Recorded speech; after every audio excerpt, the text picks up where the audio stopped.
Olá, amigos da TV Nova Luz e demais redes associadas.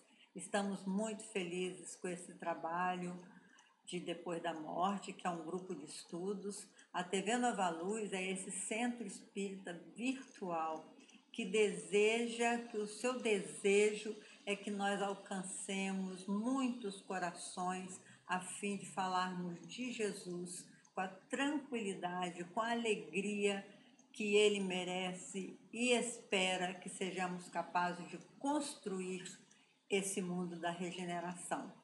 E nós contamos com muitas parcerias, a parceria do Ricardo, meu diretor aqui, que agora até aceitou trabalhar junto, né? Então eu vou dar aqui uma participação para ele, lógico, e quando eu não tiver, ele vai assumir totalmente o programa.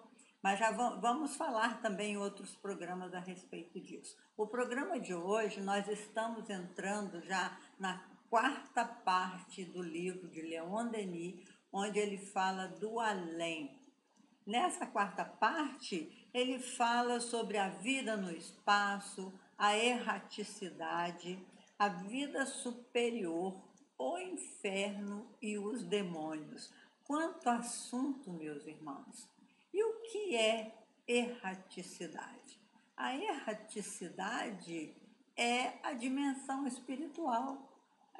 Todos nós estamos na erraticidade, ora encarnados, ora desencarnados. É diferente de espíritos errantes no sentido de estar perdido numa dimensão espiritual. Eu não sei onde eu estou, eu não sei para onde vou. Não é assim. O espírito errante é aquele, segundo o Espiritismo, é aquele que está aguardando uma nova reencarnação.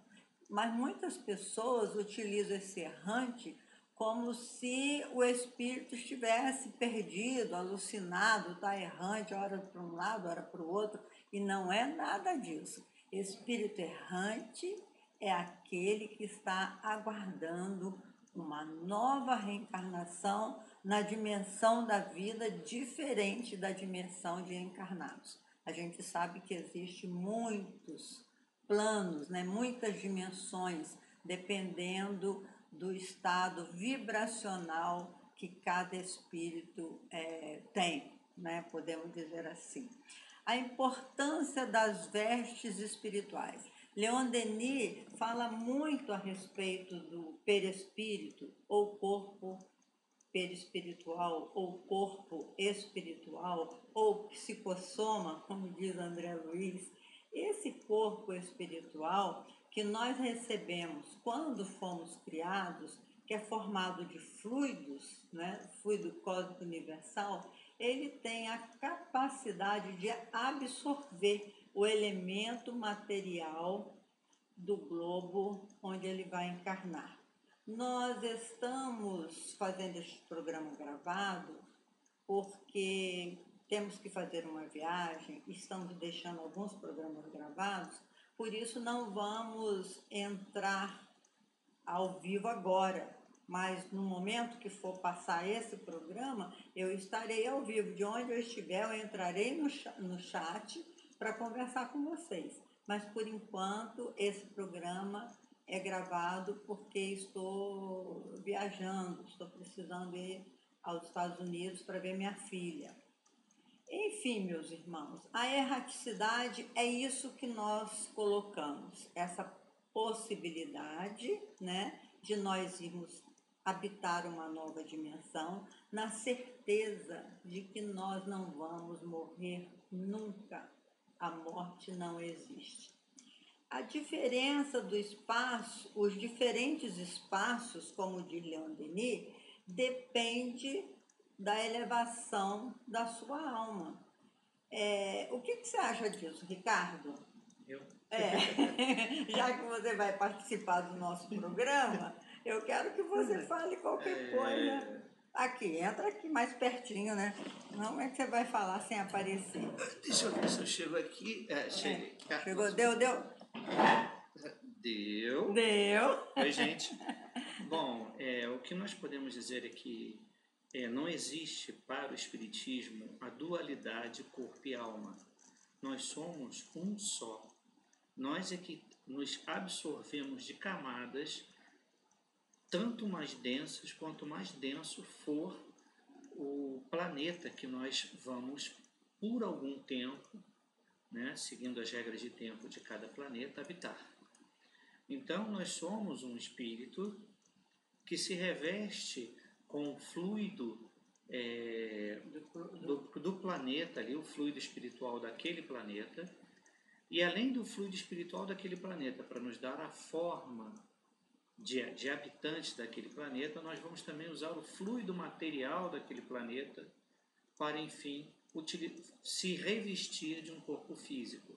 É como se nós fôssemos colocando camada atrás de camada, e quando morremos, nós vamos retirando as camadas de cada um desses órgãos. É muito interessante isso, Ricardo, que a minha irmã, que teve que tirar um pedaço do intestino, depois teve que tirar a vesícula, então ela diz assim para mim: Leila, eu estou desencarnando aos poucos.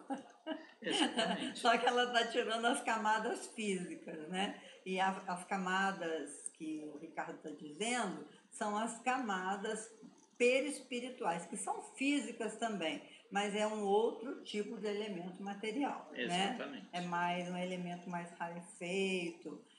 A gente não tem muita ideia de que tipo de elemento material que é. A gente só sabe que ele é capaz de absorver todos os elementos materiais necessários à nossa encarnação, seja aqui nesse mundo, ou em qualquer outro mundo, ou em um outro mundo qualquer. Ou em outro mundo qualquer. E olha que a frase que Leon Denis diz aqui, que eu acho linda. Ele diz assim: cada um traz em si, a sua glória ou a sua miséria. Nossa, tão forte essa frase, meus irmãos, tão impactante. Cada um traz em si a sua glória ou a sua miséria.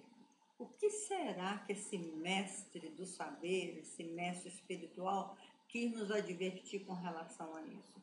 É porque nós trazemos nas nossas escolhas, toda escolha que fazemos, nós trazemos, tem resultado, toda ação tem reação. Todas as nossas ações, o universo inteiro reage a partir das nossas ações. Então, se nós agimos no bem o tempo todo, nós teremos a nossa glória, como disse Denis. E agora, se a gente escolhe equivocado, como andamos distraídos, né? A ponto do profeta da antiguidade, ele dizia assim: acorda, ó tu que dormes, porque a gente anda distraído e age sem pensar.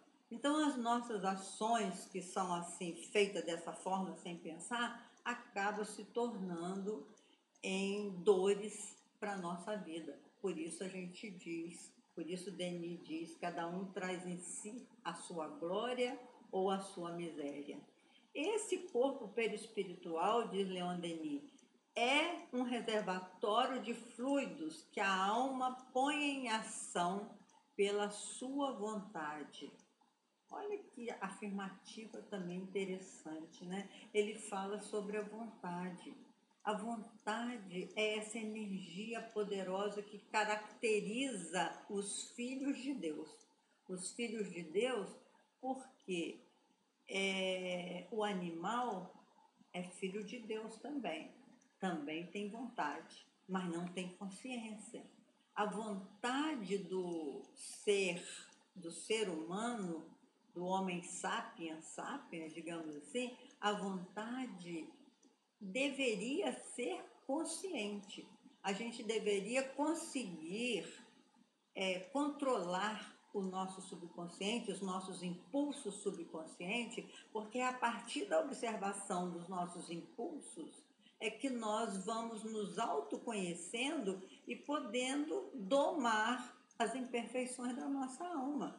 E para domar essas imperfeições é preciso muita vontade mesmo, vontade e coragem, porque nós recebemos uma bagagem cultural ao longo das nossas existências de muitos equívocos. Então, quando a gente vai agir repetindo o homem velho, né, como diz Paulo de Tarso, a gente tem que ficar atento para que não escorreguemos novamente nas ciladas da vida. Leon Denis também pergunta: existe o inferno? Existe esse inferno em que a gente fica queimando sem se queimar, como revelou Santo Agostinho, que nos ambientes infernais o ser humano ficava queimando e ressuscitando para tornar a queimar. Ou então queimava, mas não era destruído, para ele ficar a eternidade afora queimando. É claro que não, né, meus amigos? Não é possível que Deus, nosso Pai, por uma existência de equívoco, que seja 20 existências de equívoco, ele iria nos queimar pela eternidade afora. O que você acha? Bom, deixa eu chegar de perto Chega de para novo. cá, chega para cá. Bom, no tempo de Santo Agostinho, o fogo era um elemento purificador. Uhum. Então você podia purificar pelo batismo ou pelo fogo. Né? Então, também, se a gente for levar literalmente queimar eternamente, realmente isso não existe.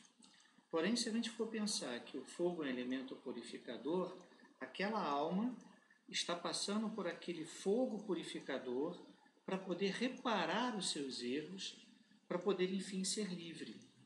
Então, se a gente levar o conceito, talvez, para o século IV, quando viveu Santo Agostinho, Uhum. a gente vai ver que o fogo que ele fala, que depois foi distorcido na Idade Média como um castigo eterno, na verdade era um processo de purificação da alma para que ela ficasse pronta para um próximo estágio. Para recomeçar. Para recomeçar. É isso que ele quis dizer. Então, olha que coisa linda, meus irmãos. A gente não pode, assim, levar tudo ao pé da letra, não. Então, na verdade, o inferno existe. O fogo purificador também, mas não é um local, né? Uma região do espaço onde existe essa punição eterna, como colocou o Ricardo. Mas sim um momento, né, na vida do indivíduo em que ele vai ficar se queimando por dentro mesmo, ficando machucado, quando percebe o grande equívoco que cometeu. Exatamente. Né, então, esse fogo é purificador, porque o remorso é um fogo purificador. Quando você entra no processo do remorso, você não pode ficar no remorso a vida inteira. Mas você entra no processo do remorso, você se torna apto a recomeçar. Dizer, não, eu errei sim, mas eu vou refazer o meu erro. Eu vou sair desse inferno que eu criei para mim mesmo ou para mim mesma. Nesse caso, é que Denis diz que existe esse inferno, e não aquele mitológico, não aquele pagão, não aquele cristão da Idade Média, que é até mais cruel do que o inferno pagão, né? Mas existe esse inferno em que nós nos colocamos num fogo purificador. Achei ainda essa interpretação que o Ricardo deu, de Santo Agostinho, né, no seu livro Confissões, Isso. Este fogo purificador. E agora a gente entende também por que na Idade Média se queimavam os hereges, porque eles interpretaram isso tudo errado, né? Já que o fogo purifica, então vão queimar o pessoal para eles chegarem lá já limpos. Quantos equívocos nós cometemos, né? E outra coisa que Leon Denis discorre nesse além, né, nessa quarta parte, ele fala sobre como será a vida superior. Além, em mundos melhores, na erraticidade, onde tem regiões melhores para espíritos, já com perispírito mais leve, como serão essas regiões, né? Que não é só uma. Imagine, meus irmãos, que maravilha que deve ser um mundo. Eu fico assim só imaginando, né? Como Leon Denis diz que a gente deva imaginar.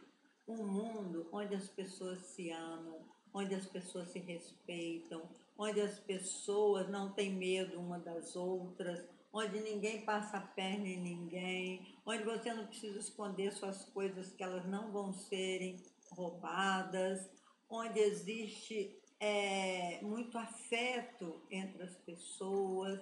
Imagina como deve ser bom viver num mundo um pouco mais evoluído. Porque o nosso planeta Terra, ele já tem uma evolução intelectual muito linda, né, Ricardo? Sim. Fala aí, o que você acha? Como serão os mundos melhores, os mundos superiores?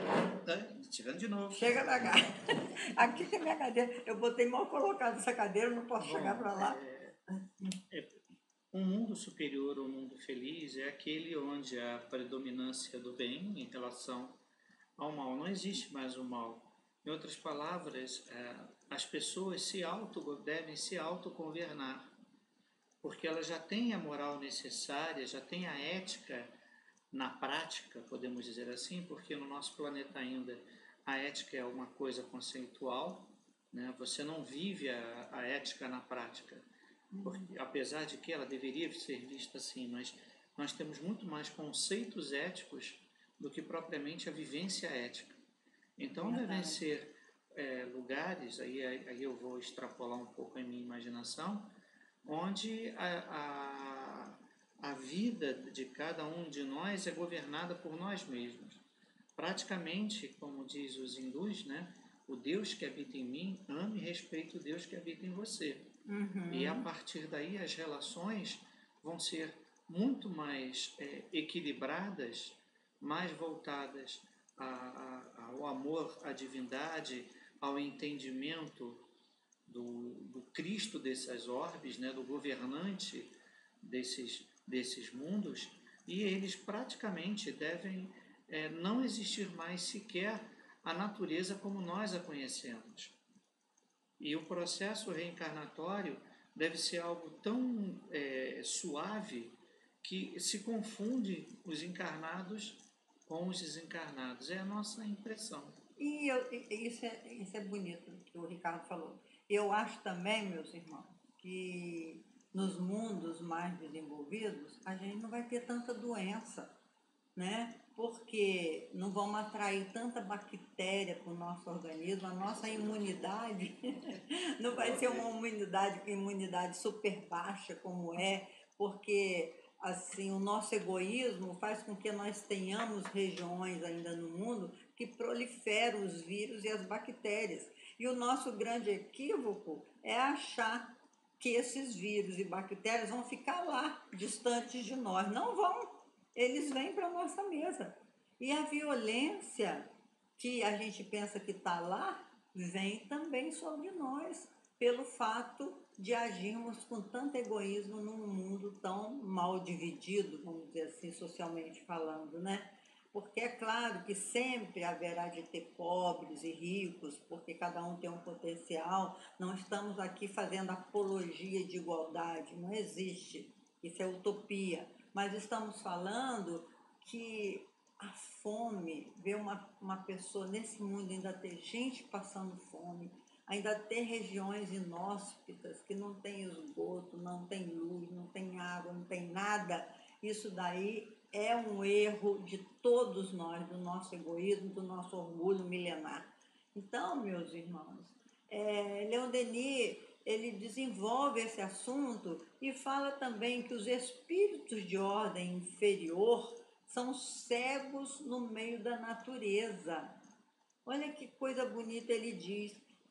Eles são cegos no meio da resplandecência da natureza e são surdos como se fossem surdos num concerto, que eles não têm sensibilidade para sentir a beleza da vida, a harmonia, o equilíbrio. Eles não têm essa sensibilidade. Que pena! Um ser humano, a gente vê um ser humano com tanto potencial, um filho de Deus, o potencial do amor, da sabedoria, perder a sua sensibilidade de filho de Deus para viver aí nessa, como é que diz? Ele fica capturado pela ilusão do mundo. A verdade é essa. Leon Denis fala muito disso. A gente vive uma ilusão, achando que ter as coisas é mais importante do que ser. Porque o que a gente adquire tendo, vai ficar tudo aí, né, Ricardo? Vai ficar tudo para cá. Vai ficar tudo para cá. Então, meus irmãos, nesse capítulo que Leon Denis desenvolve, que ele chamou O Além, é para que a gente tenha uma noção. É claro que todas essas informações foi baseada em comunicações que os espíritos deram. Leon Denis tinha uma reunião mediúnica em Tours. Na sua reunião mediúnica, eu achei a coisa fantástica quando eu li. Ele chegou a receber o mestre Allan Kardec, que já havia desencarnado, e recebeu a Sorella, que era Joana d'Arc, que deu o pseudônimo de Sorella, e ele assim escreveu o livro Joana d'Arc. E foram os espíritos que foram contar a ele, assim como contaram para Allan Kardec, milhares de espíritos. Kardec recebeu milhares de cartas e as pessoas contando dos seus queridos que se comunicavam e falavam, e nas reuniões mediúnicas se perguntavam sobre isso. Então os espíritos disseram, a vida no além é uma continuidade da vida na Terra. Não adianta que a gente não fica bonzinho de uma hora para outra. Já conseguimos muitas coisas intelectualmente. Eu fico fascinada com o progresso intelectual do homem. Eu nunca podia imaginar, olha que eu não sou tão velha assim, mas eu nunca podia imaginar que a gente ia ter o iPhone, né? Que é um aparelho que te coloca com o mundo inteiro, conectado com o mundo todo, desse tamanhozinho. Eu nunca podia imaginar isso. Teve uma amiga minha no curso lá de inglês que eu fiz nos Estados Unidos, amiga não, conhecida da turma japonesa, que ela pegou o celular dela e disse assim, que língua você fala? Eu disse assim, português. Imediatamente ela entrou no aplicativo lá, que eu não sei nem usar, mas ela entrou no aplicativo e começou a conversar comigo em português. Porque eu falava uma coisa, ele ia lá, pegava a tradução e pegava a tradução em japonês imediatamente, traduzia e nós ficamos conversando assim. Olha que coisa extraordinária. Eu fico imaginando o futuro daqui 10 anos para frente, qual será a nossa condição de comunicação. Vai ser maravilhosa. Mas para isso, o que adianta toda essa conquista, como diz Leon Denis, se nós continuarmos os mesmos? Se a gente continuar endurecido, insensível, cegos e surdos às belezas da vida. E o que você acha, Ricardo? Vem para cá. Volto para cá. Depois nós vamos arrumar um jeito melhor. Bom, o que eu posso dizer é que eu estava aqui ouvindo o que você estava dizendo e eu fico imaginando que tanto a nossa evolução material como a evolução espiritual é como se fosse aquela sinfonia de Ravel, Bolero, que começa tocando um único instrumento, o clarinete, ou seja, o espírito começa a despertar e à medida que o espírito avança, outros instrumentos começam a tocar aquela melodia evolutiva até que chega ao ápice que o espírito alcança, uma perfeição relativa em que toda a sua orquestra interior está tocando. Que lindo! Que analogia linda você fez!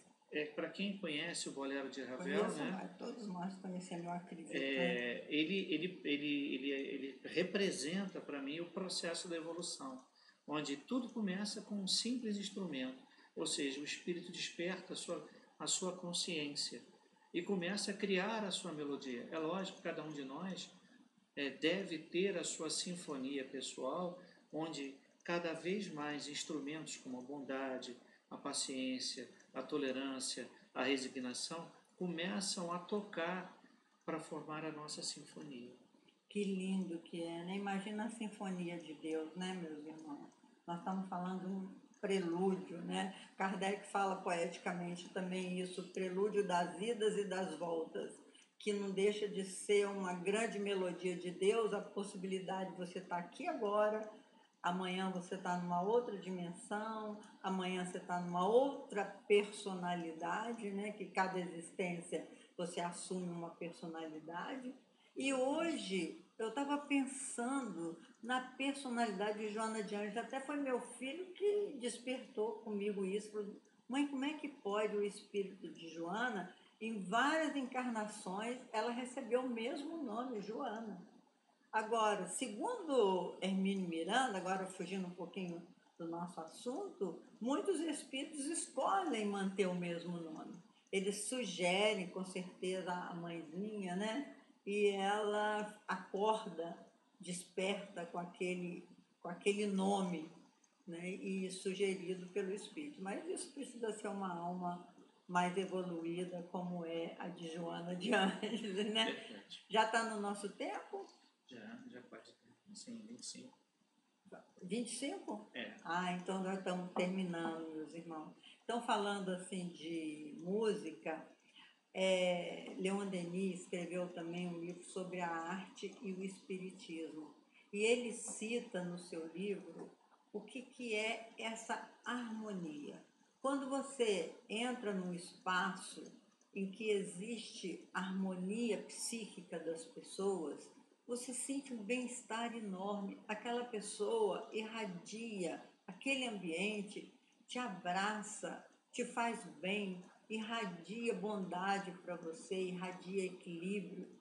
E não é só fluidicamente que a gente fala, não. Um ambiente em que as cores também combinam, que existe o equilíbrio das cores, que existe o equilíbrio melódico, como faz bem para a alma da gente. E o que o Ricardo acabou de falar, eu achei maravilhoso, que a gente começa como o bolero de Ravel, né? Só aquele baixinho, aquela uma nota só praticamente, né? E à medida que vai crescendo, né? À medida que vai crescendo, vão entrando outros instrumentos afinados com aquele primeiro instrumento, e aquilo vai crescendo, vai crescendo, vai crescendo, vai te envolvendo, é uma coisa lindíssima.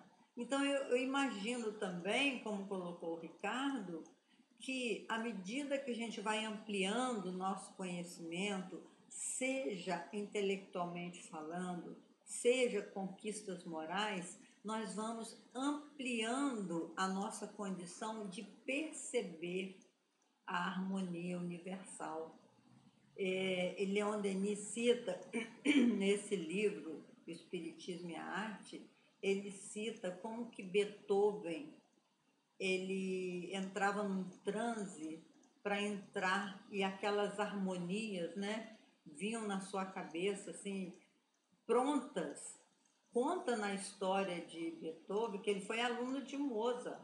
Quando ele chegou lá para pedir aula para Mozart, né, e Mozart falou, senta aí no piano, deixa eu ver em que nível que você se encontra para ver da onde que eu vou partir para te ensinar alguma coisa. E diz que Beethoven sentou ao piano, pegou um trecho da música de Mozart e fez 50 variações. Mas imagina, aí que Mozart disse assim para ele, tá aí, falou para o amigo dele, não sei quem estava do lado, tá aí um que será maior do que eu. Mas é difícil saber quem é maior do que quem, né? Porque Mozart, ele compunha em 15 vozes ao mesmo tempo, ele ouvia aquilo tudo dentro do seu psiquismo. Aí você pergunta assim, mas será que Deus é injusto comigo? Por que eu não ouço nada? Por que eu não entro em sintonia com os grandes mestres? E, meu irmão, você não entra, eu não entro, nós não entramos, porque a gente não quis ainda, porque temos esse potencial. O homem, como disse Leon Denis, vou repetir a frase do mestre, tem a glória ou a miséria em si mesmo. Vamos buscar essa glória de filhos de Deus? Vamos buscar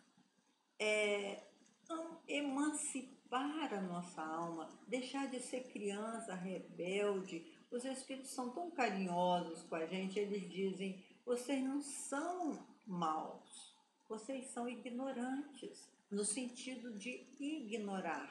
Se nós conseguirmos elevar os nossos pensamentos através do conhecimento, através da leitura, Denis ainda faz uma advertência muito boa para a gente. Ele diz, não basta só ler.